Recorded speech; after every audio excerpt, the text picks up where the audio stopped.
The Red Beast's Supreme Soviet Dictators, 1917 to 1991. The leaders of the Union of Soviet Socialist Republics, USSR or CCCP. Konstantin Yustinovich Chernenko, the 24th of September 1911 to the 10th of March 1985, was a Soviet politician and the 5th General Secretary of the Communist Party of the Soviet Union.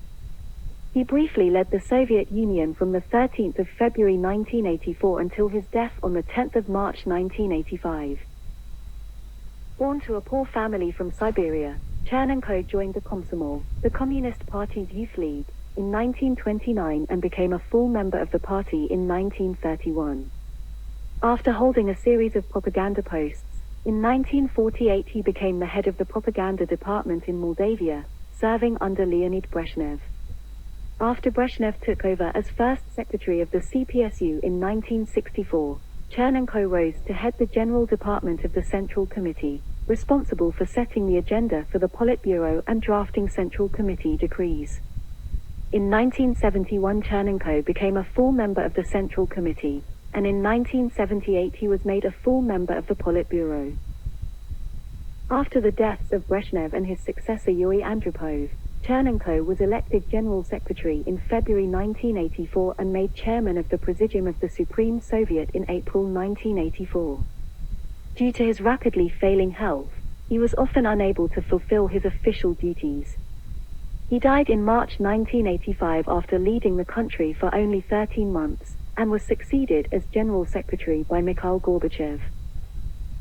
Chernenko was born to a poor family in the Siberian village of Bolshayates, now in Novosyolovsky district, Krasnoyarsk Krai, on the 24th of September 1911. Chernenko joined the Komsomol or the Communist Youth League in 1929. By 1931, he became a full member of the ruling Communist Party. From 1930 to 1933, he served in the Soviet Frontier Guards on the Soviet-Chinese border. After completing his military service, he returned to Krasnoyarsk as a propagandist. In 1933 he worked in the propaganda department of the Novosyolovsky District Party Committee. A few years later he was promoted to head of the same department in Uyarsk-Raykom. Chernenko steadily rose through the party ranks, becoming the director of the Krasnoyarsk House of Party Enlightenment before being named deputy head of the Agitprop department of Krasnoyarsk's Territorial Committee in 1939. In the early 1940s, he began a close relationship with Fyodor Kulakov and was named secretary of the Territorial Party Committee for Propaganda. By 1945, he acquired a diploma from a party training school in Moscow, then later finished a correspondence course for schoolteachers in 1953. The turning point in Chernenko's career was his assignment in 1948 to head the Communist Party's propaganda department in the Moldavian Soviet Socialist Republic. There, he met and won the confidence of Leonid Brezhnev, the first secretary of the Moldavian branch of the Communist Party from 1950 to 1952 and future leader of the Soviet Union. Chernenko followed Brezhnev in 1956 to fill a similar propaganda post in the CPSU Central Committee in Moscow.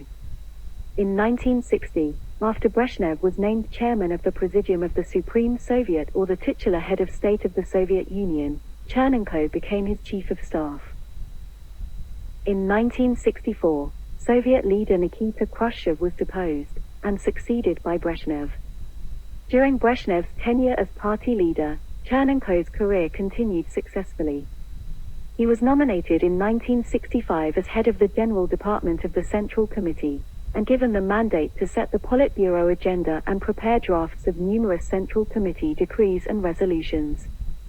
He also monitored telephone wiretaps and covert listening devices in various offices of the top party members.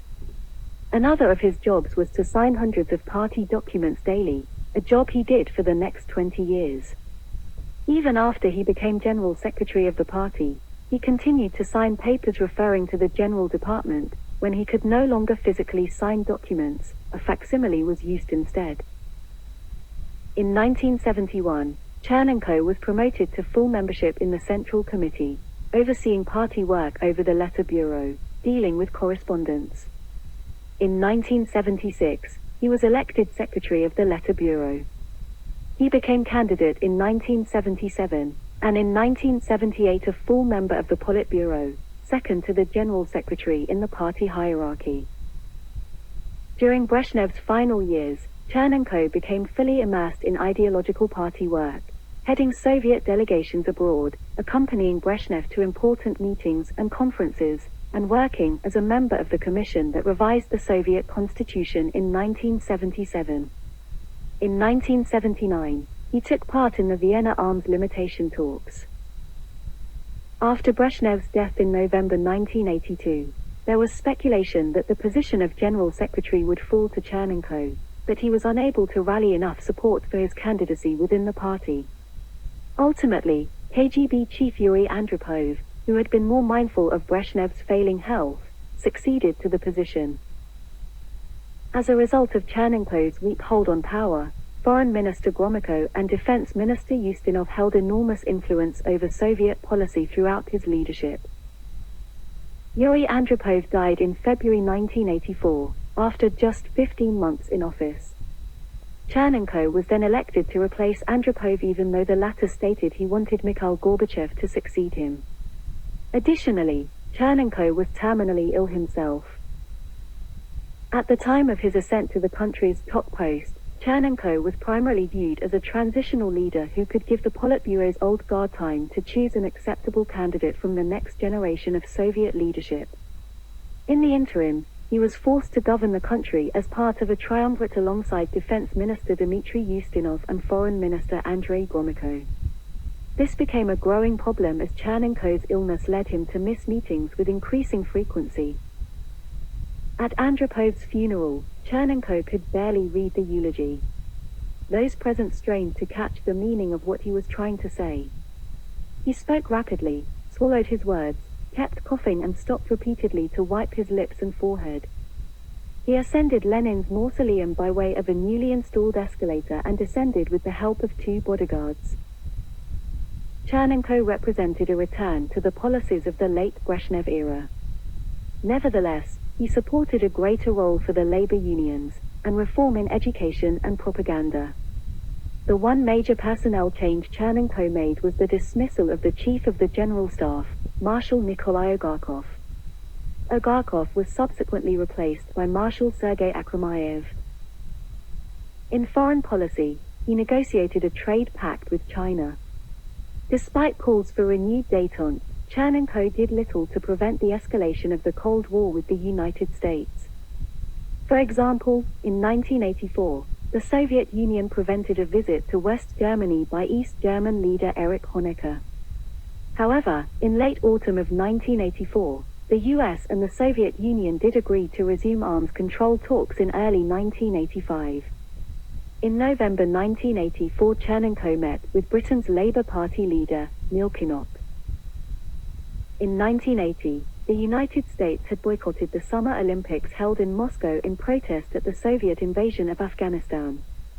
The following 1984 Summer Olympics were due to be held in Los Angeles, California.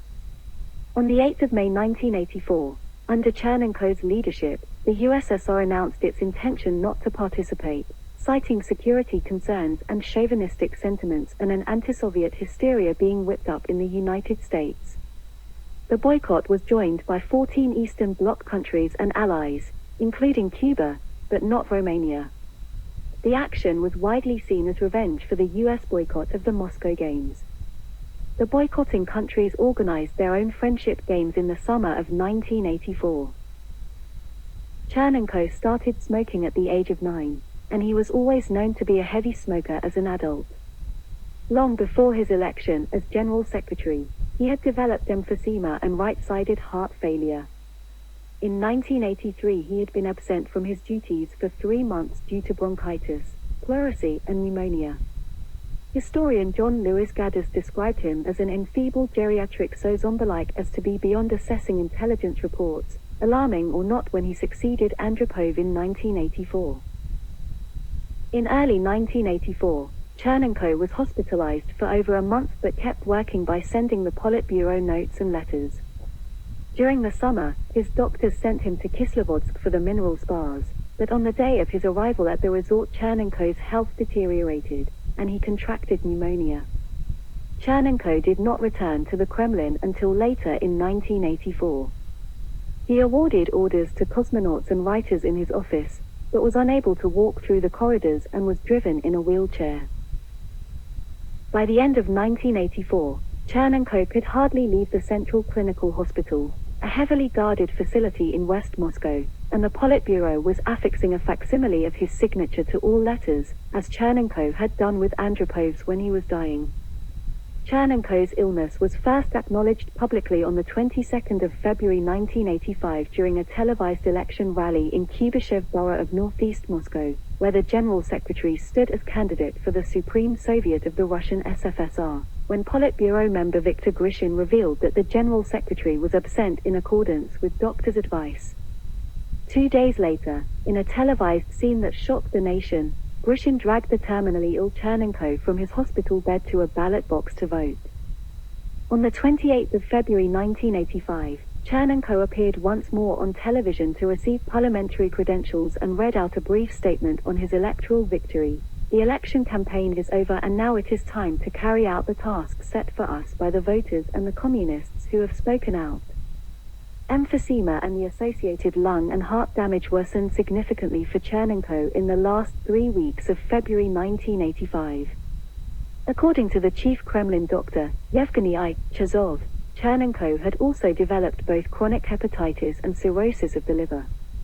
On the 10th of March at 3 p.m., Chernenko fell into a coma and died later that evening at 1920.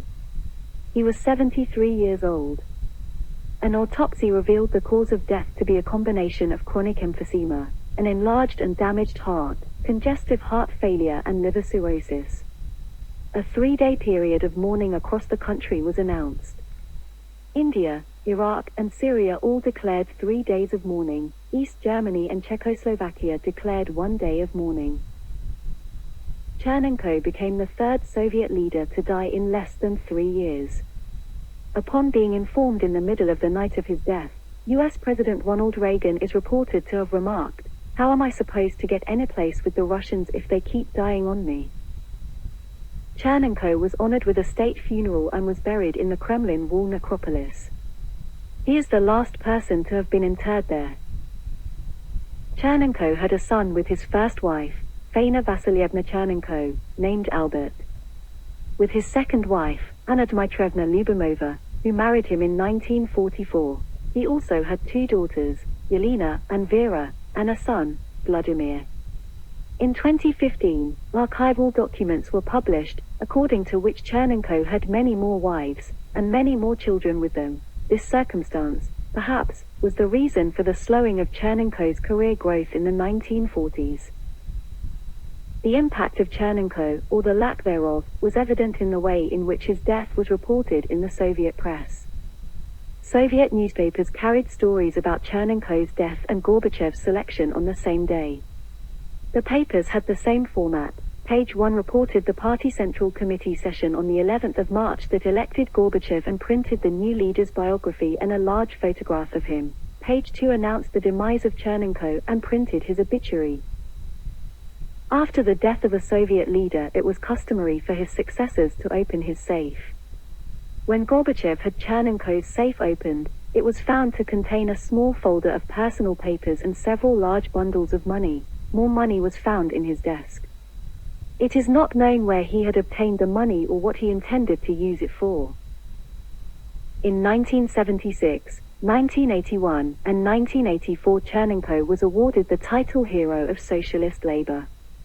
On the latter occasion, Minister of Defense Ustinov underlined his role as an outstanding political figure, a loyal and unwavering continuer of the cause of the great Lenin. In 1982 he received the Lenin Prize for his human rights in Soviet society. Here were details of the honors and awards Chernenko gathered throughout his lifelong career. Hero of Socialist Labor, 3 times, 1976, 1981, 1984. Order of Lenin, 4 times, 1971, 1976, 1981, 1984. Order of the Red Banner of Labor, 3 times, 1949, 1957, 1965. Medal for Valiant Labor in the Great Patriotic War 1941 to 1945, 1945. Jubilee Medal in commemoration of the 100th anniversary of the birth of Vladimir Ilyich Lenin, 1969.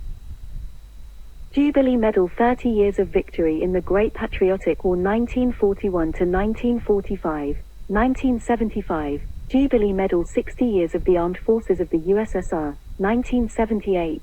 Lenin Prize, 1982. USSR State Prize, 1982. Order of Karl Marx, East Germany. Order of Georgy Dimitrov, Bulgaria. Order of Clement Gottwald, Czechoslovakia. Order of Sukbeta, Mongolia. Order of the National Flag, First Class, North Korea.